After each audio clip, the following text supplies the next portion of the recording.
Hello my dear student, एक topic जिसकी अभी रोज चर्चा चालू है, CUET। क्या है ये CUET? किसको किसको देनी है ये CUET? कब होती थी? क्या ये नई एग्जाम है या पुरानी ही एग्जाम है या नए पैटर्न में आने वाली है? बहुत सारे क्वेश्चन स्टूडेंट के मन में इसके बारे में है, तो हम ये सारे क्वेश्चन के सवाल आज के इस वीडियो में देखना है। एंड तक वीडियो को जरूर देखना है। तो शुरुआत करते हैं। व्हाट इज दिस CUET 2022 के बारे में हम इसमें पहले तो ज़्यादातर डिस्कस करेंगे और आगे की फ्यूचर की CUET क्या है उसके बारे में भी डिस्कस करेंगे। तो CUET क्या है? What is this CUET? CUET क्या है और इसका क्या CUET भी है और CUCET भी है? क्या ये दोनों सेम है कि डिफरेंट है? अब हम आगे के इसमें देखेंगे। सबसे पहले देखते हैं कि CUET, C stands for Central, U stands for University, E stands for Entrance and T stands for Test। तो CUET is the Central University Entrance Test। जैसे हमारी होती थी नीट और जो होती थी JEE, joint engineering entrance exam, तो उसी तरह यहाँ पे भी ये है CUET, that is the central university entrance test. तो सेंट्रल यूनिवर्सिटीज ऐसी कौन सी सेंट्रल यूनिवर्सिटीज है वो भी हम यहाँ पे लिस्टेड आपको दिखाएंगे, जो अभी तक या 2022 में इसके थ्रू एडमिशंस लेंगी।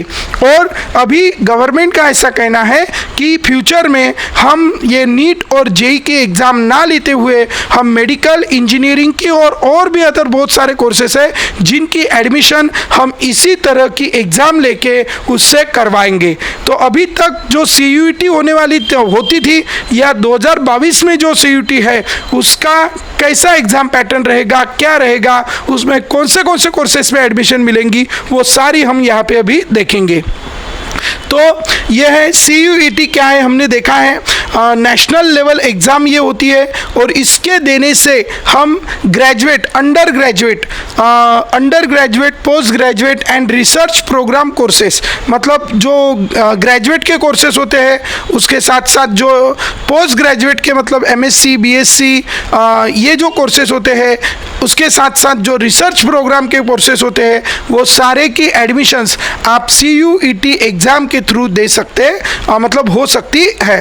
अब दिस ईयर, ये साल मतलब 2022 में 44 कॉलेजेस और यूनिवर्सिटीज़ हैं जो इस CUET का कट ऑफ देख के, CUET का स्कोर देख के आपको एडमिशन देने वाले हैं। तो हम देखेंगे वो कौन से ऐसे कॉलेजेस हैं, वो कौन सी ऐसी यूनिवर्सिटीज़ है जो हमें CUET एग्ज़ाम के थ्रू एडमिशन्स देने वाली है। तो अब इन एडमिशन कौन से हमें यूनिवर्सिटीज़ में मिलने वाली है उसकी भी लिस्ट हम यहाँ पे देखेंगे। अब हम ओवरव्यू करते हैं 2022 की जो CUET होने वाली है, सेंट्रल यूनिवर्सिटी एंट्रेंस टेस्ट। उसमें क्या होगा, ये जो CUET है इसका एम क्या है? इसका एम है कि एक कॉमन प्लेटफॉर्म प्रोवाइड करती है किसके लिए, जो अंडर ग्रेजुएट के जो कोर्सेस होते हैं उन कोर्सेस की एडमिशन के लिए। अब ये CUET का एलिजिबिलिटी क्राइटेरिया क्या है? तो CUET का जो 2022 का जो एलिजिबिलिटी क्राइटेरिया रहने वाला है, तो उसमें जिन बच्चों ने 2022 में जो 12th के एग्ज़ाम है वो पास की है, ऐसा एक एलिजिबिलिटी क्राइटेरिया रहेगा।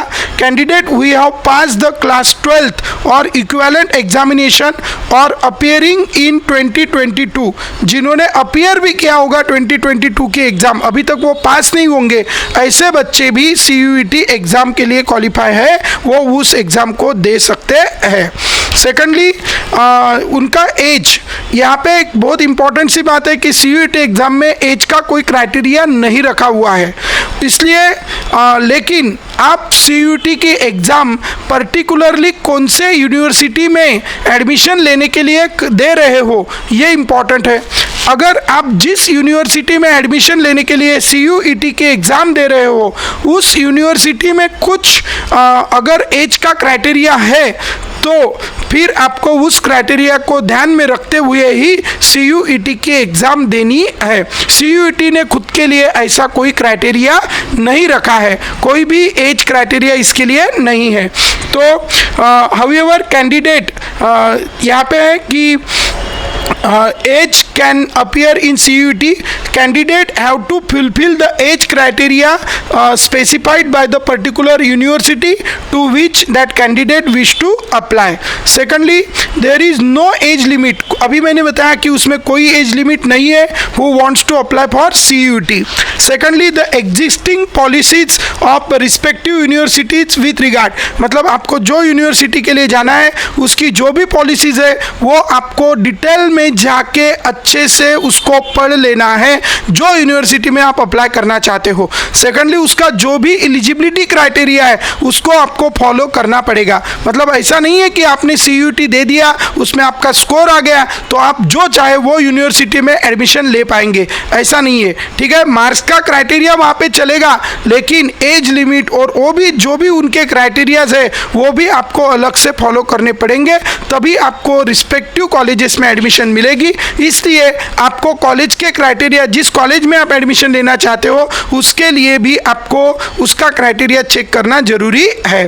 तो अब हम देखते हैं कि ये CUET के एग्ज़ाम कौन कंडक्ट करता है. जैसे नीट के एग्ज़ाम NTA कंडक्ट करता था, उसी तरह CUET की एग्ज़ाम भी NTA which is a national testing agency, NTA ही इसकी एग्ज़ाम कंडक्ट करता है.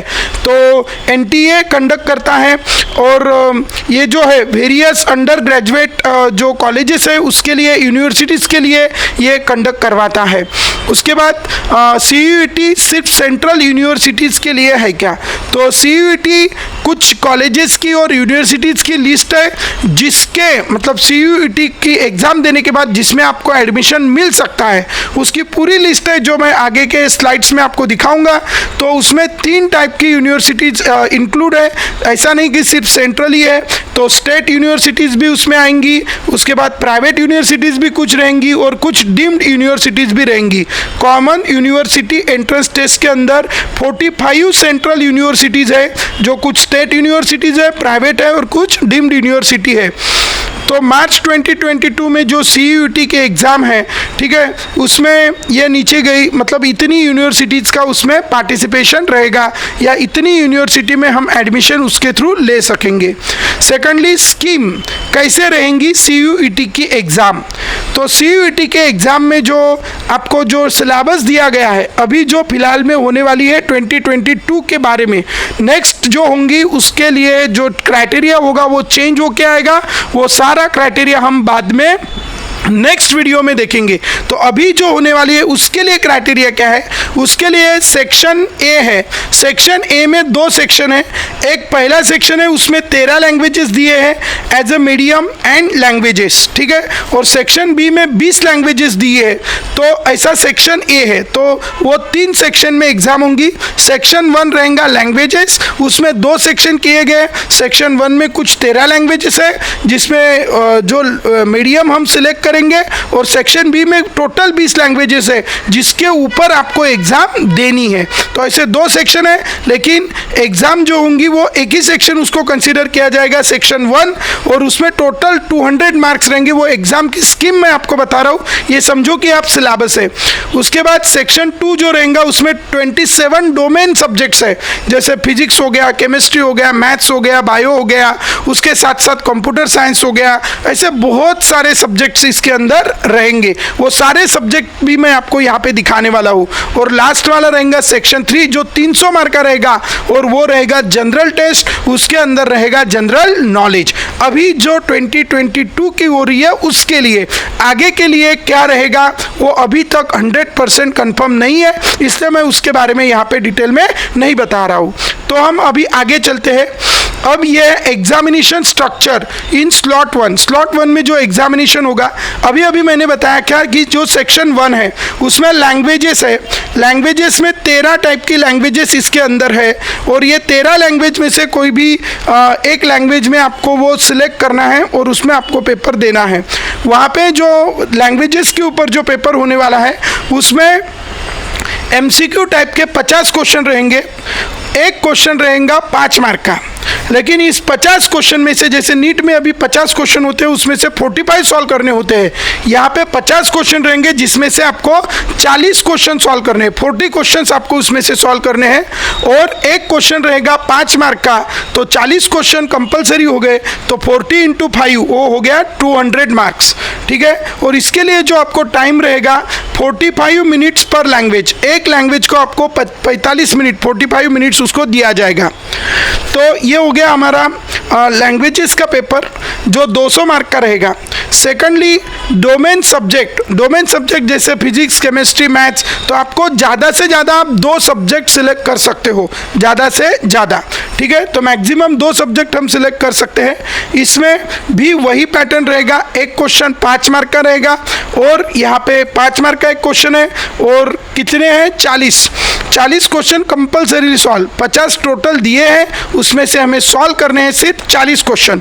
तो एक क्वेश्चन 5 मार्क का हो गया, 40 क्वेश्चन हो गए 200 मार्क के। 45 मिनट्स पर सब्जेक्ट यहाँ पे रहेगा। Maximum time duration will be 90 minutes, क्योंकि यहाँ पे 2 सब्जेक्ट अगर आप सिलेक्ट करते हो तो आपका टाइम ड्यूरेशन टोटल हो जाएगा 90 मिनट्स का, आपका टाइम ड्यूरेशन हो जाएगा। उसके बाद थर्ड सब्जेक्ट है जनरल टेस्ट, तो जनरल नॉलेज के ऊपर वो टेस्ट रहेंगी, और भी सब्जेक्ट्स उसमें रहेंगे, जिसमें आपको 60 क्वेश्चन सॉल्व करने कंपलसरीली। टोटल आपको 75 क्वेश्चंस दिए रहेंगे, जिसमें से आपको सॉल्व करने हैं सिर्फ 60 क्वेश्चंस। और इसमें एक क्वेश्चन 5 मार्क का है, तो 60 इंटू 5 ये हो गए 300 मार्क्स। तो इसका टाइम आपको मैक्सिमम 60 मिनट का दिया रहेगा। इस तरीके से ये टोटल जो टेस्ट हो गई, ये टोटल टेस्ट हो गई आपकी कितने मार्क्स की, 200 प्लस 200 400 एंड 300, तो ये टोटल टेस्ट हो गई आपकी 700 मार्क्स की। ये हो गई आपकी टोटल टेस्ट। अब यहाँ पे जो मार्किंग सिस्टम है, निगेटिव मार्किंग, यहाँ पे हम कह सकते हैं 20% निगेटिव मार्किंग है। 5 मार्क का क्वेश्चन है, अगर आपका रॉन्ग होता है तो आपके जितने भी मार्क्स मिले उसमें से 1 मार्क माइनस किया जाएगा, मतलब आपका जो है हम कह सकते हैं कि 1 मार्क माइनस होगा एक क्वेश्चन रॉन्ग होने से। तो ये 1 mark will be deducted for wrong answer. Unanswered mark question, मतलब जो क्वेश्चन को आपने मार्क ही नहीं किया है, जिसका आंसर ही नहीं दिया है, वो क्वेश्चन के मार्क्स नहीं कटेंगे। तो ये बात भी आपको यहाँ पे ध्यान में रखनी है। अभी हमने वही एग्जाम स्कीम है वो फिर से यहाँ पे दिया है। 13 लैंग्वेजेस है, जिसमें से 40 क्वेश्चन सॉल्व करने 200 मार्क, डोमेन सब्जेक्ट में भी 40 क्वेश्चन सॉल्व करने 200 मार्क, और ये हो गई हमारी जनरल टेस्ट। इसके बाद test pattern, objective type test pattern है जो मैंने आपको बताया। मोड ऑफ टेस्ट CBT, मतलब क्वेश्चन जो रहेंगे वो कंप्यूटर बेस्ड टेस्ट रहेंगी। मतलब आपको क्या करना है, थ्योरेटिकल पेपर नहीं लिखना है। जैसे जेई के क्वेश्चन और CET के क्वेश्चन पेपर जो अभी ऑनलाइन हो रहे हैं, तो ये पूरी 100% क्या होंगी, ऑनलाइन होंगी, ऑफलाइन नहीं होगी। सेकंडली 13 लैंग्वेजेस है। ये 13 लैंग्वेजेस कौन सी है, तमिल, तेलुगु, कन्नड़ा, मलयालम, मराठी, गुजराती, ओडिशा, बंगाली, आसामी, पंजाबी, इंग्लिश, हिंदी एंड उर्दू। ये 13 लैंग्वेजेस है। इनमें से आप कोई भी एक मीडियम चूज कर सकते हो। जैसे अभी नीट की हमारे हिंदी और इंग्लिश में होती है, उसी तरह ये भी इन सारी लैंग्वेजेस में होंगी। ये एक बहुत बड़ा प्लस पॉइंट इस एग्ज़ाम का है, क्योंकि मराठी में अगर एग्ज़ाम होती है तो हम मराठी में उसको अच्छे से दे सकते हैं, हिंदी में होती है तो हिंदी में दे सकते हैं। आप जो मीडियम चाहे वो उस मीडियम में उस एग्ज़ाम को दे सकते हैं। सेकेंडली सिलेबस जो है सेक्शन 1 और सेक्शन 1 में सेक्शन A और B ऐसा है। Languages to be tested through reading comprehension based on different types of passages, मतलब जो लैंग्वेज रहता है उसमें पैसेजेस रहेंगे, लिटरेरी रहेंगे, नैरेटिव एटसेट्रा। जैसे हमारा इंग्लिश का पेपर होता था पहले, उस तरीके का ये लैंग्वेज का पेपर रहेगा। सेक्शन 2 जो रहेगा as per NCERT model. NCERT आप सब लोग जानते हो, NCERT physics, chemistry, maths, biology, ये जो NCERT मॉडल सिलेबस जो 12th स्टैंडर्ड का है वही सिलेबस इसमें रहेगा सेक्शन 2 में। सेक्शन 2 में जो NCERT में जितना भी दिया हुआ है उतना ही रहेगा। ये एक बहुत खुशखबरी है हमारे लिए, क्योंकि जेई नीट में कैसा होता था कि थोड़ा एक्स्ट्रा लेवल का भी पूछा जाता था, तो इसमें सिलेबस का थोड़ा कम हो गया है, इसलिए हमारे दिमाग के ऊपर का टेंशन टेंशन थोड़ा सा कम हो जाएगा। सेकंडली सेक्शन 3 ये general knowledge, current affairs, general mental ability, numerical ability, quantitative reasoning, simple application of basic mathematical concept, arithmetic concept, algebra, geography, ये सारे इसके ऊपर ये रहेगा सेक्शन 3, जो सबसे बड़ा है। हमने देखा है ये 200 मार्क का है, ये 200 मार्क का है, और ये कितने मार्क का है? 300 मार्क का। 200 और 200 400 और 300 कितने हो गए? 700।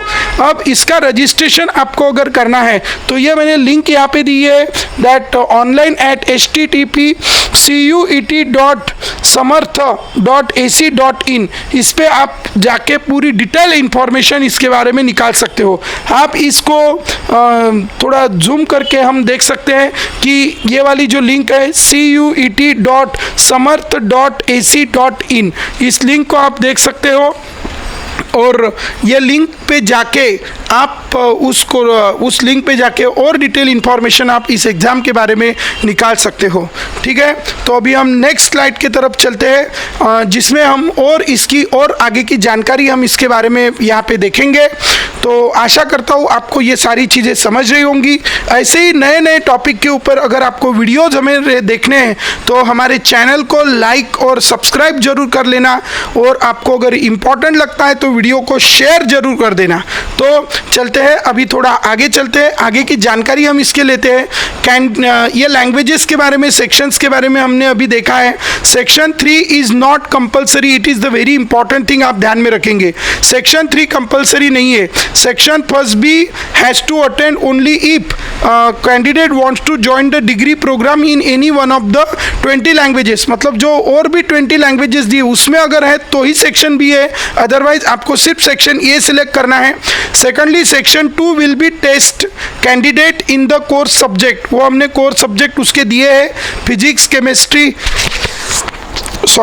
ठीक है, फिजिक्स केमिस्ट्री, ये जो कोर सब्जेक्ट है उसमें करना है। सेक्शन 3 कंपलसरी नहीं है।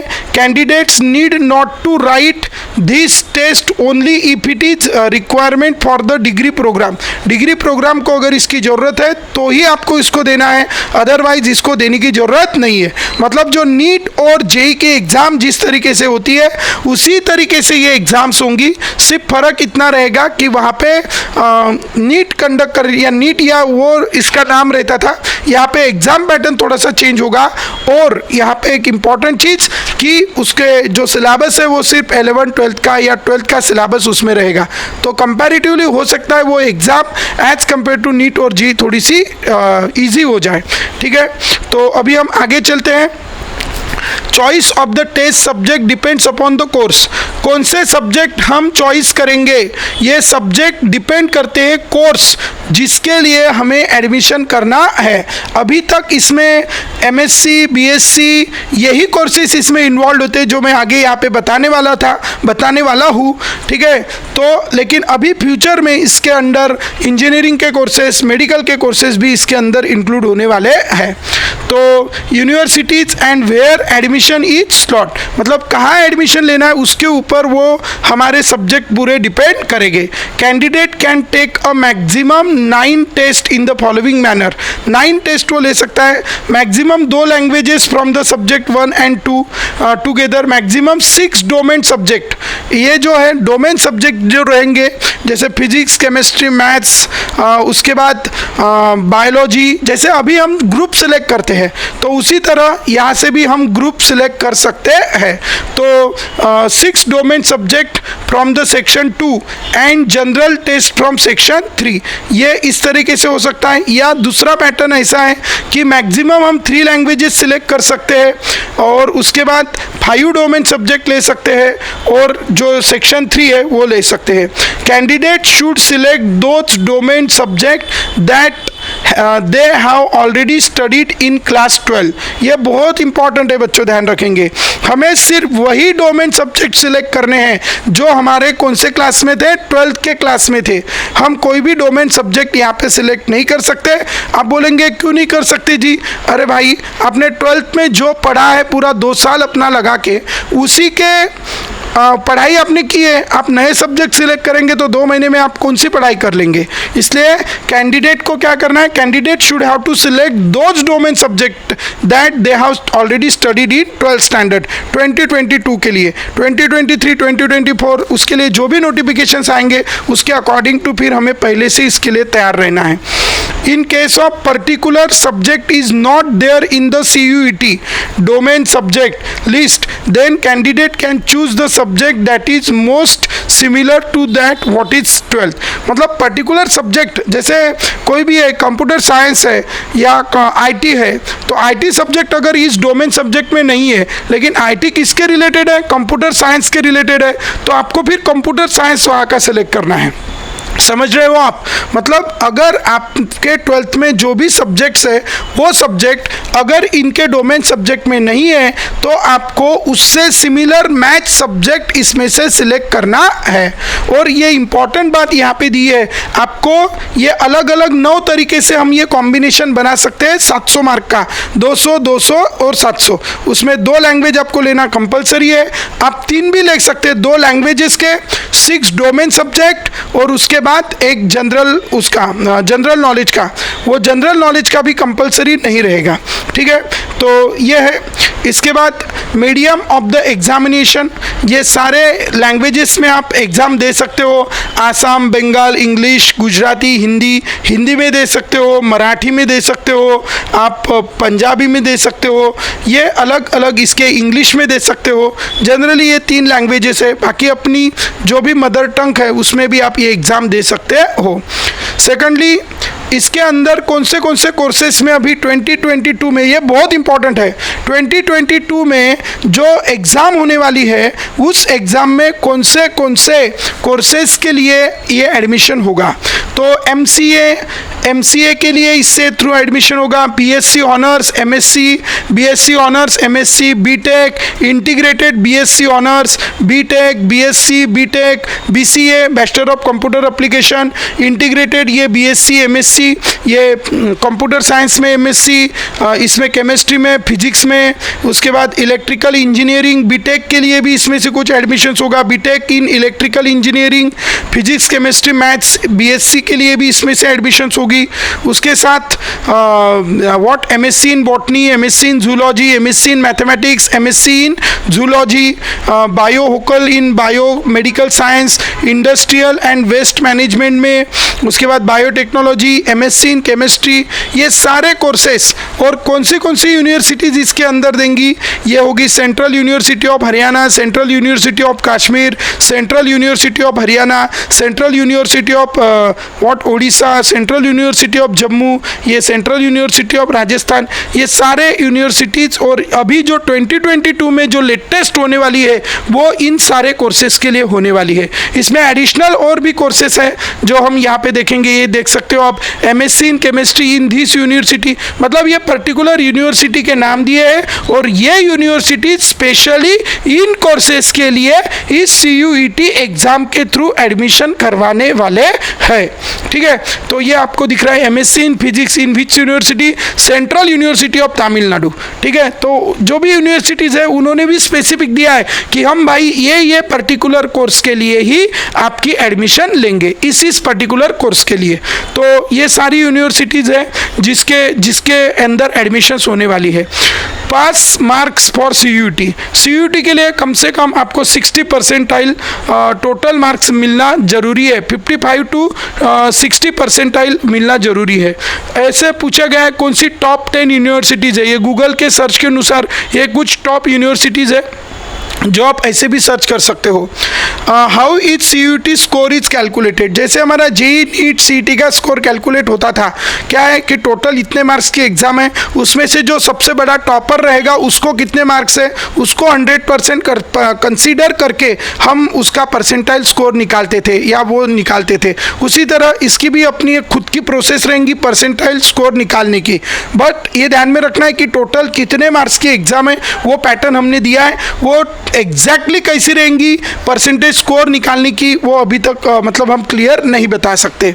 सेकेंडली क्या है इसमें कुछ स्कॉलरशिप वगैरह है क्या? हाँ, 2022 के लिए 15 और 16 जून 2022 को इसकी एक स्कॉलरशिप एग्ज़ाम हुई थी। जो भी कॉलेजेस में हमें एडमिशन मिलने वाली है, इसके तो वो स्कॉलरशिप एग्ज़ाम देने से उसमें हमें स्कॉलरशिप मिलेगी। तो इसके बारे में भी डिटेल हम नेक्स्ट वीडियोज़ में देखेंगे। What come after the CUET exam. CUET exam अगर दी तो क्या है कि अगर आपकी एडमिशन वहाँ पे CUET के थ्रू हो रही है तो वो आपके 12th की मार्कशीट नहीं देखेंगे, तब 12th बोर्ड को उतना इम्पोर्टेंस नहीं रहेगा। अभी भी अगर 2022 में जिस यूनिवर्सिटीज़ में आप CUET एग्ज़ाम के थ्रू जा रहे हो वो आपका 12th बोर्ड का मार्क्स नहीं देखेंगे, और अगर फ्यूचर में भी अगर CUET एग्ज़ाम आती है तो उसमें भी फिर 12th बोर्ड को इम्पोर्टेंस नहीं रहेगा या 12th बोर्ड कैंसिल हो जाएंगी, जिसके बारे में हम अभी 100% कुछ भी नहीं बोल सकते हैं। तो as a result of CUET entrance examination the weightage of class 12 marks will be reduced and fair and common evaluation process will be followed to offer the admission to the student। ठीक है, तो क्या है result of the CUET entrance exam, the weightage wise class 12 mark will be reduce, वो reduce हो जाएंगे, and fair and common evaluation process रहेंगी जो CUET डिसाइड करेंगी। ठीक है, ये परसेंटेज हमने देख लिया था। ये कुछ 44 यूनिवर्सिटीज़ है जो CUET के मतलब थ्रू एडमिशन्स करवाएंगी। ये बहुत सारी यूनिवर्सिटीज़ है। CUET एडमिशन प्रोसेस कैसी रहेंगी? सबसे पहले तो आपको CUET का फॉर्म भरना पड़ेगा। उसके बाद फॉर्म भरने के बाद आपका जो भी डेट होगा एग्जामिनेशन का, उसके लिए जो भी एडमिशन फॉर्म आएगा वो एडमिशन फॉर्म, एडमिशन कार्ड आपको डाउनलोड करना पड़ेगा। उसके बाद आपको टेस्ट देनी पड़ेंगी ऑफकोर्स, ठीक है, उसके सिवा तो आपको मार्क्स मिलेंगे नहीं। उसके बाद आपको जो रिजल्ट है वो रिजल्ट अनाउंस होगा, और उसके बाद फिर जो यूनिवर्सिटीज़ के लिए आप अप्लाई करना चाहते हो उस यूनिवर्सिटीज़ में आपको एडमिशन के लिए अप्लाई करना पड़ेगा। तो ये प्रोसेस रहेंगी CUET के एडमिशन की। उसके लिए प्रिपरेशन कैसा करें? प्रिपरेशन कैसा करें तो सबसे पहले तो अभी इतनी सारी यूनिवर्सिटीज़ दी है, उनमें से जिस यूनिवर्सिटी में आप एग्ज़ाम या एडमिशन लेना चाहते हो, जिस कोर्स के लिए एडमिशन लेना चाहते हो, तो सबसे पहले तो आपको ये डिसाइड करना पड़ेगा, और उसके लिए वो CUET एग्ज़ाम थ्रू लेने वाले हैं कि नहीं, ये आपको क्लियर करना पड़ेगा। पहली बात तो select the university you want to get admission, पहली बात। दूसरा, explore and understand the CUET exam pattern, जो मैंने अभी बताया है 2022 के लिए, फ्यूचर के लिए नहीं, वो उससे अपडेट्स आते ही हम नेक्स्ट वीडियो में उसको बताएंगे। Secondly, manage your time wisely, आपको पढ़ाई करनी है, प्रिपरेशन करनी है, टाइमिंग को प्रॉपरली मैनेज करना है। उसके बाद स्ट्रक्चर योर टाइम टेबल, आपका टाइम टेबल स्ट्रक्चर करो कि मेरे को इतना घंटा पढ़ना है, इतने टाइम मेरे को इस सब्जेक्ट के लिए देना है, उतना टाइम उस सब्जेक्ट के लिए देना है। इस तरह से आपका प्रॉपर एक टाइम टेबल प्रिपेयर करो और डेली रूटीन करो, और उसमें बेटर परफॉर्म करने की कोशिश आपको करना है। स्ट्रैटेजीज क्या रहेंगी इसके लिए? तो आपको अगर जनरल न्यूज़पेपर वगैरह पढ़ना है, क्योंकि अगर आपको जनरल नॉलेज का पेपर देना है, नो की डिमांड ऑफ द एग्ज़ाम, क्या क्या एग्ज़ाम की डिमांड है, क्या है एलिजिबिलिटी, क्या है एग्ज़ाम पैटर्न, क्या है एग्ज़ाम सिलेबस, क्या है, ये सारी बातें तो हमने यहाँ पे देखी है। Secondly, practice from the reference book, जो भी रेफरेंस बुक है उससे आप प्रैक्टिस करिए। ठीक है, तो ये 2020 के लिए है। तो आशा करता हूँ आपको ये जो भी इंफॉर्मेशन मैंने बताई है वो समझी होगी।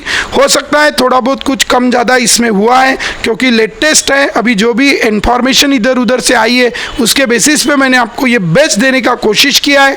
हो सकता है कुछ इंफॉर्मेशन इसमें गलत हो या उसमें फर्दर चेंजेस हुए हो, तो वो थोड़ा कंसीडर करना है आपको। नेक्स्ट वीडियो एक अपडेटेड नेक्स्ट वीडियो, फ्यूचर में CUET एग्ज़ाम कैसी होंगी उसके लिए मैं बना के यहाँ पे डालूंगा।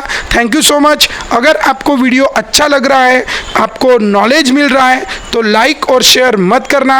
आपके लिए इतना प्रैक्टिस करके, इतना वो नॉलेज निकाल के मैंने आपके लिए उसको आपके सामने प्रेजेंट किया है, तो लाइक और शेयर ज़रूर करना है।